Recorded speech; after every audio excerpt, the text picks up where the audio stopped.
Hey guys, welcome back to another episode of 5 Drinks to Midnight. In the show, we bring the questions, guests bring the drinks, we try to wrap up before midnight. Today's a special episode, and I gotta apologize for the noise right off the bat. But when Charly and Candy from Tres Manos, you know, the #1 bar in South America, invite you to the future home of Papasan, you can't say no. But before we get started, like and subscribe, hit the bells, the whistles, leave a comment if you like what we're doing. Really help us push this in the algorithm. Let's get started.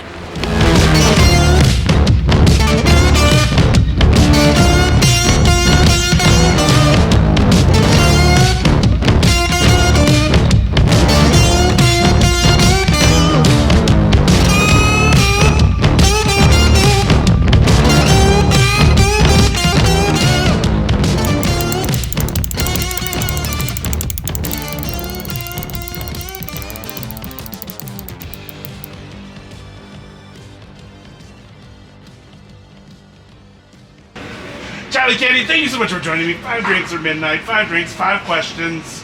Midnight, whatever comes first. Thank you so much for having me in this undisclosed location. How are you guys doing today? Great, Tim. Thank you so much for having us. It's always a pleasure to be in New York. We can say where we are. We're in Papasan. Okay. An upcoming, exciting Latin Japanese restaurant we'll be working on here in Manhattan, which is going to be opening next February. Okay, awesome. Well, Congratulations. And also, I guess question one, what are we drinking first? What are we drinking, Cande? We are drinking Sauvignon Blanc, the Tres Manos newest contribution. We are working. Yeah, we just launched our line of wines. We made with Lucas from Casatano, a small producer in Mendoza. So we have a criolla, orange wine from Moscatel, and this beautiful Sauvignon Blanc. We'll be starting with this beautiful afternoon. Awesome. One of the things that I found, amazing about Tres Manos was just the ability to. You guys make a lot of stuff in house, which was just fucking amazing. Like to the whiskey, to the gin, to even to the sake. Like that was just fucking amazing. And now a solo involved, like that is just fucking amazing. How? Not question one, but how did that come about? Like, what made you guys want to go making your own stuff versus either importing or bringing it in? Well, it's a mix of different things. Always in Argentina, it's really hard to get imports. So at some point, we just said, hey, let's figure this out and try to make our own stuff. So we have 2 ways of making our own portfolio, if you like. The first one is collaboration, like this line of wines, like the whiskey you mentioned, like our own gin as well, cider from Patagonia. And the other one is in-house. We make in our own lab, run by Cande. And she and the team make sake, strawberry sake liquors. We make orange liquor, cherry liquor, coffee. What else? Kumquat strawberry, we have all kinds of raspberry. flavors. Fucking It's awesome. very seasonal. We are trying to work with whatever we have in the moment and the freshest fruit. Again, your lab was just a child's playground, so it was like Willy Yeah, Wonka's it is. factory. I absolutely loved it. So, question one, always an origin story, but how'd you get started in the hospitality industry? I was 18 years old. Okay. And I was dropping out of college. I used to study engineering, so I didn't like it, so I quit. And I was going to start economics in a different university, but I have like a 6 month gap between them. And a friend of mine was working as a bartender, and he was having fun, he was making money, and I said, why not, let's just try it. Excellent. And I took some classes, and then I started doing events, and then I started working in a bar and never stopped. Like 14, almost 15 years ago from this. Okay. And Candy, you? I started working at hotels and bars, but nothing very known. Like I was a waitress. Okay. And not very much more. And I had a friend who worked with them the first season they opened, and she referred me. Okay. And here we are. Well, 5 years later. I was going to say, how did this partnership Yeah. come about? But then also, so how did Tres Manos come about? How did you meet the other two monkeys, if you will? So, like, I used to be a monkey shoulder ambassador in Latin America, and Seba Atienza, my partner, he used to work for Campari, also as an ambassador. So at that point, like 6 or 7 years ago, we started sharing events, trips, and in one of these gathers meetings, we were starting to talk about the bars we liked, what we thought was lacking in Buenos Aires. He told me about a concept, an idea he had with the name of Tres Monos, being a concept of hospitality, not because it's 3 of us, which we are now, but at the very beginning we were just 2. And I really liked that, so we started looking for a venue in Palermo, in Argentina, and we just started a very small neighborhood bar, and then we started to grow. Pandemic, we came out, I think, stronger than before. We kept growing, developing our own products, building a school, which now we have 2, consulting, blah blah blah, and here we are. it's fucking awesome. And then, Candy, you said you joined Tres Manos in the very beginning? Like you were... I think like 5 or 6 months after the open. Okay, awesome. That's So fucking awesome. that's pretty close. No, that's from the very beginning. I mean, that's awesome.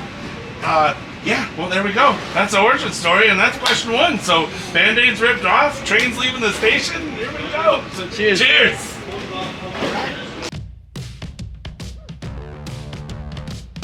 All right. Question 2, drink 2. What are we drinking? Here we have a martini highball. Okay. It's one of our favorite cocktails, one of the best sellers as well, and it's going to be in the menu of the upcoming Papa San. All right. It's also one of the Watts babies. It's for other bar. Okay. It's more like a party style, kind of 80s vibe to it. Okay.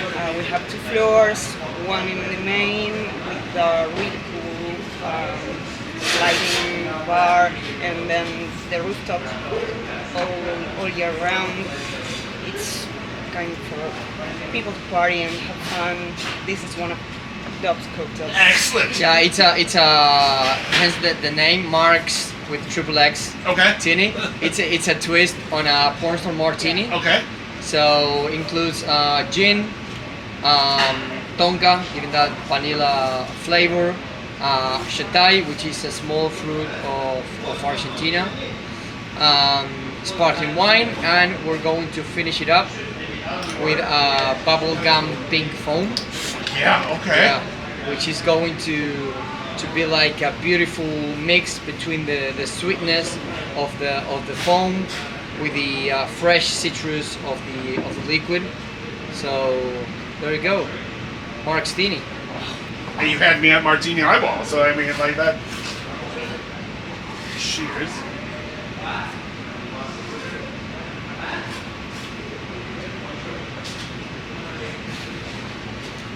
Fuck yeah.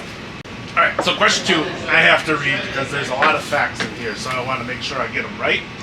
But, Tres Manos entered 50 Best Bars in 2022 at 85. Then in 2023, you were number 11. This year, you came in at... Founded not by 1, not by 2, but by Tres Monos. At number 7.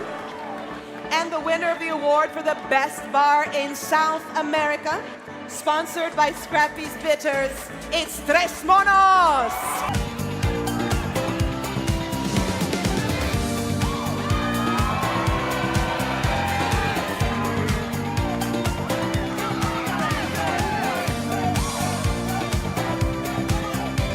So fucking congratulations for that. That's Thanks, brother. fucking awesome.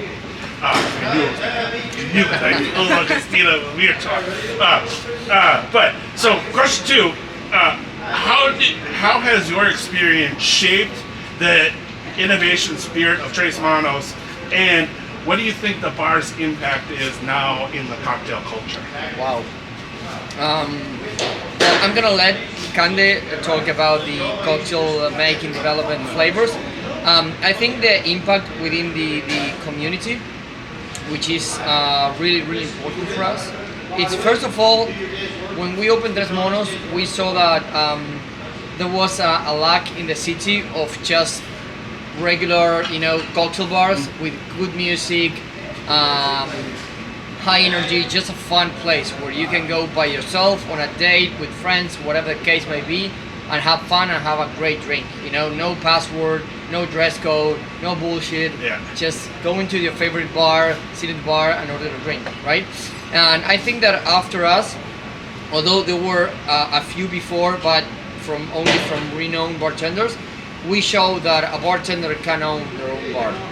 So I think that was a major change within the local industry. And then an impact, well, we are also a school, as you know. Tres Monos is also a school. So we like to shape future professionals and to show them a path on how they can build a career in hospitality. So that for us, it's really beautiful, and it's one of the most important things we like to do. That's awesome. And innovation and all Innovation, that. Yeah. it comes from necessity most times. Like you said, we are always living through some kind of crisis, as we talked about a few minutes ago. But I think mostly we just love our country very much. We love the fuck out of it, and we know we got, if not better, ingredients. We have what we need, when we need it, and we can make the most out of it. We don't need to import or export stuff to make great cocktails. This has our very own gin and a liqueur, and it's clarified, and it's just it's what we like to do, really. We like to express ourselves and Argentinian kind of energy through our cocktails and through our menus. We like to showcase the world that you can work with what you have rather than try to make it more I don't know how to say it without being offensive. You can be offensive. It's totally fine. Being pretentious, Yeah. I think. We are very grounded on that. We like our cocktails clear and simple. We try to make the cocktail world more accessible for people who want to have drinks. You can be really experienced drinker or start having your first caipirinha, but we can get you a cocktail from our own menu that fits what you want, what you like, or what you could start to develop a taste for. Awesome. So it's very wide. We always try to capture all the public we can. Have a very wide range of variety of cocktails. I mean, I would never have thought bubblegum foam with a martini. Has there ever been something where you're like, no, that's just too fucking crazy, or vice versa, that you have come up with and being like, nope, that's just way too crazy, or? No, I don't think so. No. All right. No, I don't think so. I think the guys are really, really supportive of my craziness. Okay. Yeah, Awesome. in that aspect. You talked about the schools, so you have the classroom upstairs, and then you have a full school, which fucking sang to it right off the bat, because that was a true, awesome pleasure that you guys invited me to. How'd that come about? Again, that idea of giving back. We talked a lot about when we visited you. Can you give us a little bit of... Yeah, sure. So the first school, the studio, we opened it just in the first floor of the bar, 3 months after we opened. From the beginning, we wanted to have a place where we could share with the industry, with guests, both learn on how to drink, what they like, how to make cocktails at home. Some others would like to learn about whiskey, where to train our staff. So that's why we opened the studio. And then, right after the pandemic, Seba started working with Katy, a person of our trust and our team, in Barrio Mujica. It's a former low income or shantytown neighborhood. And we saw that we could build something different there. So 1 year ago, we opened our second venue of the studio, La Escuelita, a cocktail and food and beverage school in Barrio Mujica, where we teach people from there for free. We pay the rent, we have the teachers from our staff to teach the people from the barrio, so they can learn how to make cocktails, about spirits, and then in the future start to have a career, and then they can work either with us or in other restaurants or cafes or bars in the city. So far over 150 people have studied with us, and and lots of them are working either with us or in some other places in Buenos Aires. That's fucking awesome. Because like too, you have the bartending school, the barista school, and then the kitchen school. Yeah. But like you just like it's not learning how to cook, but it's how to work in a kitchen. Yeah. If they don't come work for you, you guys end up trying to find them a job somewhere in Argentina. Yeah. Like what kind of people are you looking for to come out of the school? Well, first, people that want to learn and want to work and find a passion, hopefully, as we all do with the hospitality industry. So that's like the first requirement, that are you willing to learn and to work in this industry, or do you think of it just as a hobby, to make cocktails at home with friends? So we need like the first kind of people, that they want to work either with us or some others open their own bars or work in other places, in pubs or restaurants, whatever the case may be, and that's totally fine by us. So that's what we're looking for. People who want to find a career, who want to develop within this industry, and also that's after the pandemic. That's what we saw that was lacking, not only in Argentina but also worldwide within the industry. Lots of people switched careers and didn't want to work in hospitality anymore after COVID. So we wanted to show people it's still a great job, that you have to do with passion, and that they can learn with us. Awesome. And for you, Candy, I mean, I'm just asking for a friend on how I can become your intern. You can. Everyone can. Excellent. Just I'm gonna give you guys my Instagram, but just come. Okay. Yeah, send the applications. Awesome. Please. And then, like again, I found your bar just so inspirational. Like we were there the first night, we were welcomed, and we felt like family, and we came back every night. What are some of the bars around the world that you find inspiration? Well, here in New York, there are a few. We really like Employees Only, for instance. Well, you do It's have the tattoo, so like. part of a family. Former Touche Max also in Barcelona. A few months ago we were in Paris. We really like Le Syndicat. Also, they only work with French spirits and ingredients. So in that aspect, it's really similar to Tres Monos. Just places with great hospitality, fun vibes.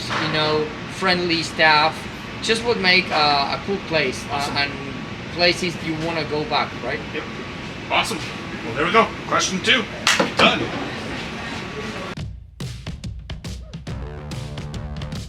Question 3, drink 3. What are we drinking? Well, obviously we're from Argentina, so I know you've tried it before, but we got to have our national drink. Obviously, the Fernet and Coke. Rather Can't go a wrong. strong one, this one. Yeah. This is my version. All right, Yeah. excellent. So just Yeah. don't try it at home. I like Candy style. Yeah, also, well, obviously Fernet and Coke is really popular in Argentina. Just as a fact, we don't drink it neat. We always drink it with Coke as a highball. Fernet Branca only has 2 distilleries in the world, 2 factories, one in Milano and the other one in Buenos Aires. And the one in Buenos Aires is almost like 95% is only for national consumption. Yeah, so you should try it, man. Ah, Cheers. Cheers. Wasn't a heavy It's hand at not all. that strong. Yeah. Oh, it's perfectly balanced. That one we had at Tres Manos where it was like this big. That one, that's the one that was. Yeah, mono size. Yeah. All right. So question 3, we call this a little bit. It's our talking shit segment. So again, we've had 3 drinks. We're a little bit more open. But in your opinion, what makes Buenos Aires a drink destination? Well, Us. yeah. Tres monos. Next question, please. Yeah. Now, I think like hospitality for us, it's deeply rooted in our culture. Our inheritance is from countries like Italy, Spain, where where family is really important, friends are really important, big sharing tables are important, and since we're little kids, regardless of the industry your parents work, you are taught that it's really important, to treat people well at home, like to make them feel at home when you have someone at your place. It's really important to treat your guests as they should. On the other hand, when you go to someone's houses, always to bring something, not to arrive empty-handed. So growing up and that mixed with what I mentioned of what it takes to be a bartender in Argentina, where you always have to create new things and to find a way around certain issues you may have. So I think it's a combination of both things that give you lots of varieties, lots of options, from small bartender-owned bars to huge places. Everyone will find a place that they like in Buenos Aires, and I think, well, in my opinion, Buenos Aires is the best city in the world. I know that New York is amazing. I love New York also, but Buenos Aires, I don't know, has something special from the beauty of the city. This mix of European architecture, but in Latin America, with the hospitality and the warmth of the local people, the great food, the wine, the cocktails. It's just like a great place to hang. We talked about the Fernet and Coke being the national drink. What is like your end of shift drink? Well, I think Fernet and Coke Yeah. is like pre, during and after Okay. shift drink. Never. Yeah, whenever we do shifts around the world, we have these massive glasses that you saw. Yeah. We just top them up all the time. There's only one rule when we do shifts, is that the Fernet and Coke glass can never go empty. Okay. So yeah. Fuck, all right. That's a big glass too. Well, speaking about going around the world, like you guys have done pop-ups around the world, and then also like had people come do pop-ups. Is there a place in the world that you haven't been yet that you want to do a pop-up, or better yet, someone come to Buenos Aires to do a pop-up? Well, come to Buenos Aires, yeah, a lot. We try to bring people for the first time every year.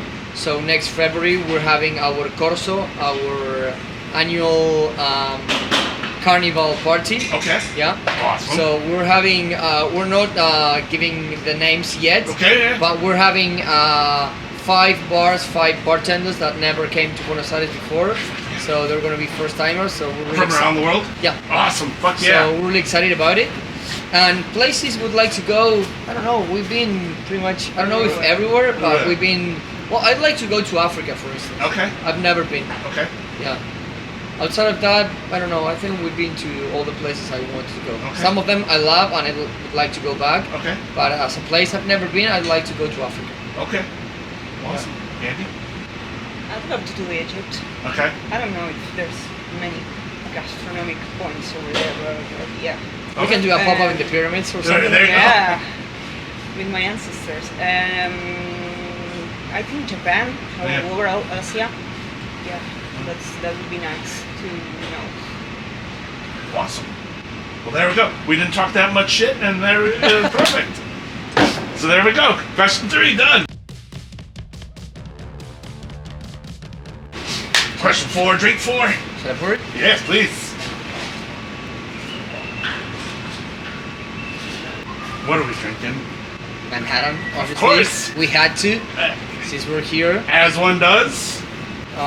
Switch occasionally between Manhattan and Rolls Royce, Okay. but it's definitely a style of drink I like. That's perfect for cold day like it is today here. It's not like it is in Argentina, like that's for sure. But all right, so question 4. You talk about, you know, all the awards and everything that you guys are winning and just soaring, which is well fucking deserved. What kind of legacy are you personally and the bar looking to leave behind? Oh, that's a very good question, actually. Yeah.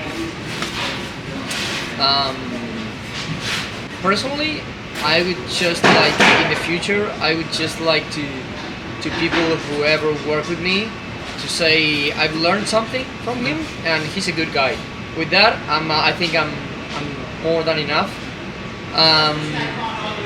I am lucky enough to work with people I admire and I learn from every single day, starting from my partners to all the rest of the team who do amazing things all the time. I mean, the work that Candela and the team do, it's amazing. I learn every day from them. And the bar, well, you know, we've done so many things throughout these years. It's only 5 years, but it seems like, I don't know, like 25. Yeah. Bar life is hard. Yeah, no, but in terms of legacy, I think that our schools are a really important part of that.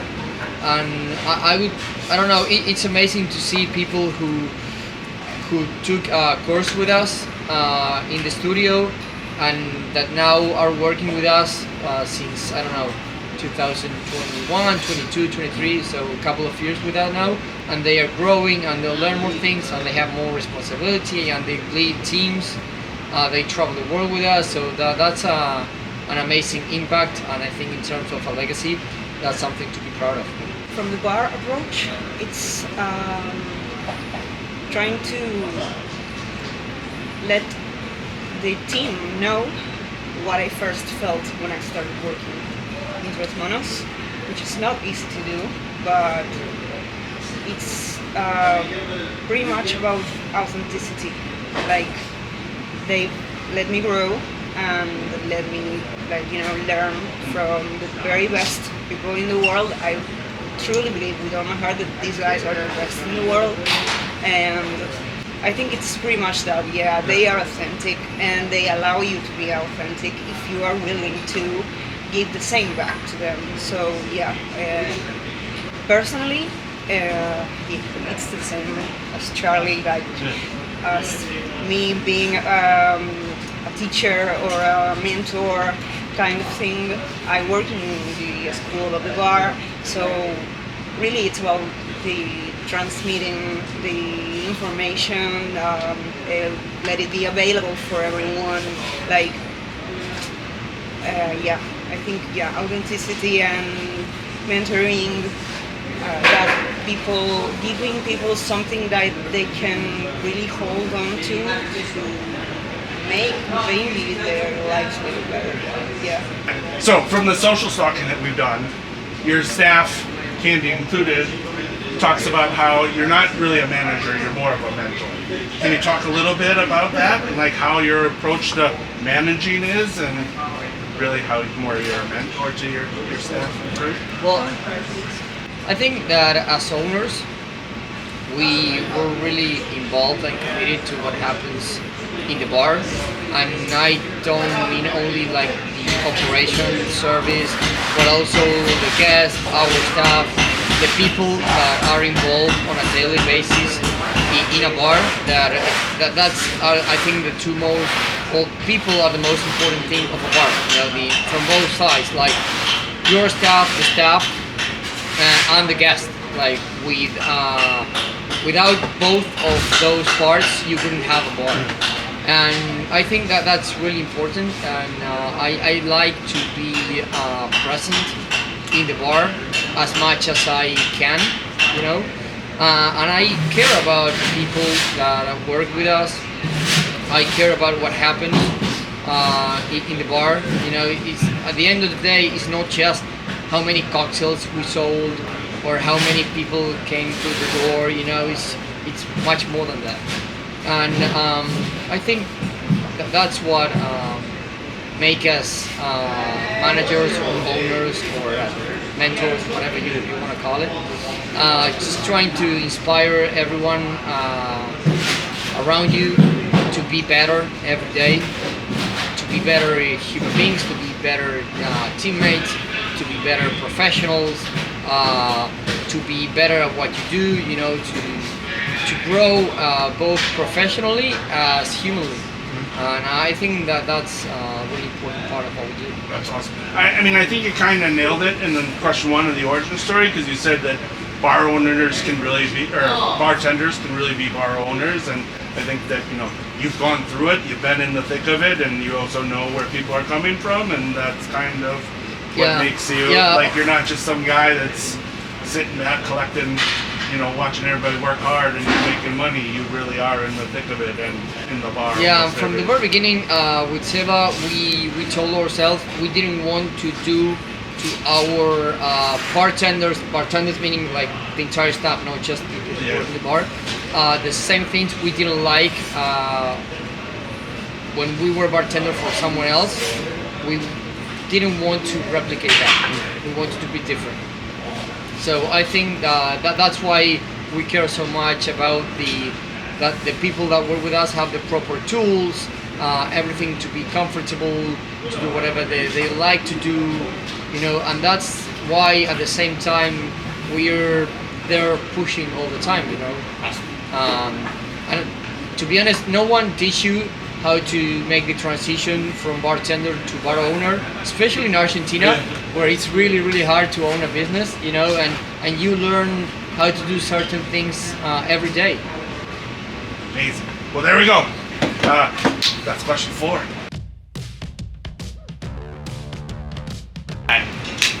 Question 5, drink 5, last drink of the night. What are we drinking? Let's the coin decide for us. Beer and a shot. Question 5 comes down to the Whiskey Wednesday coin. You can flip it, you can spin it, you can do whatever you want. The coin will give us the answer. You don't have to answer. It's heavy as shit. So if anybody ever messes with you, just throw it at them. It's beautiful, by the way. Thank you. So, question 5. Have you ever just wanted to hand someone a glass of water and call it a deconstructed martini?